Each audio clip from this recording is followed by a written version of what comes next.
have you had problems due to the economic crisis, like getting food and gas and whatnot? The biggest problem I had was the inflation, the money. Some days, obviously, it's easier for me being an American citizen. I have access to U.S. dollars, which is great. But I still had to get that money exchanged over to the B's, and biggest problem I had would be the inflation, man. Like when I would transfer $100 on Monday, by Friday that $100 might only be equivalent to now $60. And I was counting on that money to get me through, a week and a half or something, but it would only last me a few days because prices would skyrocket because the value of the bolivares had gone way down. So that was the biggest issue I had. Is also pain because you can't really carry cash around. I had a debit card down there. Carrying cash around is tricky because obviously you have to have so much of it, like huge stacks that you don't really want to carry around in your pocket. So all you have is your debit card. And then there are days when the banks are swamped trying to exchange money, and the little electronic readers that read the cards, like if they're not working, like which happened a lot, like they're just not working, then you can't pay for your food.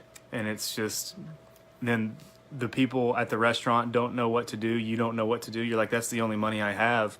That's a problem that I've never run into here. Like if my debit card's not working, it's just, but there they would, get mad because, I mean, they need the money, bad. So that was tough. But I mean, other than that, there were a lot of restaurants that were closed, not a lot of options on where to eat, but I was always, if I needed to get some food, I was able to figure out how to get it and everything. It's just sometimes having money and paying for it was tough. Sometimes I would run out of money sooner than I expected, and I would try to exchange money, but it would take me a few days, and I'd go a few days with no money, and a couple days. Obviously, my teammates would help me out when they could, but if that happened, and I would help them out if it happened to them.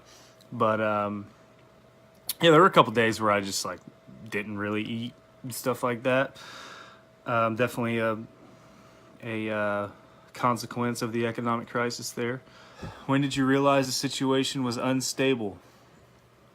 Pretty much from day one, I realized it was unstable. Just the economy. I've never dealt with an economy that was collapsing. Still though, the Venezuelan citizens never made me feel unsafe at all. So I say the situation's unstable, but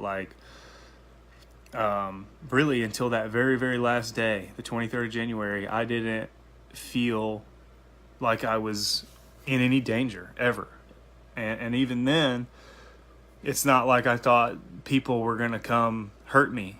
I just thought the government, Maduro's government is hanging on by a thread. Other countries are saying that he's not the legitimate president, and now he's cutting ties with the United States. And I'm a United States citizen. I'm not going to be a pawn in a political fight. That's not what I went to Venezuela to do. I went there to play baseball. So I'm not gonna get myself mixed up in politics. If I feel like I might become a pawn in political games, then I'm going to leave. And that's what I did. Tell us about those last moments in Venezuela.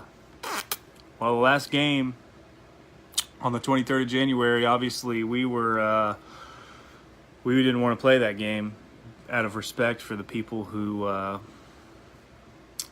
had died that day and were out battling for the freedom of the country. We were trying to be respectful, and we didn't really want to play that game on that day. That's not a secret. I can't really go into the details of what happened in the clubhouse that day. We decided to keep that between all of us. But yeah, obviously we ended up playing that game. But the last thing on our mind playing that game was baseball. I'll tell you that much. We were not worried about a baseball game, win or lose. Obviously we want to win, but I think every single person on that team, myself included, had something else on the back of their mind. I knew that I was going to be leaving the next day. And so, yeah, I was kind of it's like graduation day sort of for me, like graduation goggles. Like I know this is the last game that I'm going to be playing here. And it was tough, man. Other than that, it was just kind of a whirlwind, man. I was trying to get my flight together. I was trying to see if I was going to be able to get out as soon as possible. We didn't know if Caracas was going to be completely shut down because of protests again. We didn't know what was going to happen. So there's a lot of uncertainty. There was a lot of nervousness. I was really kind of just preoccupied in my mind about how is this all going to go down. I got to go get my stuff. I got to go to the airport. I got to fly here. Then I got to fly there. Then I got to fly here.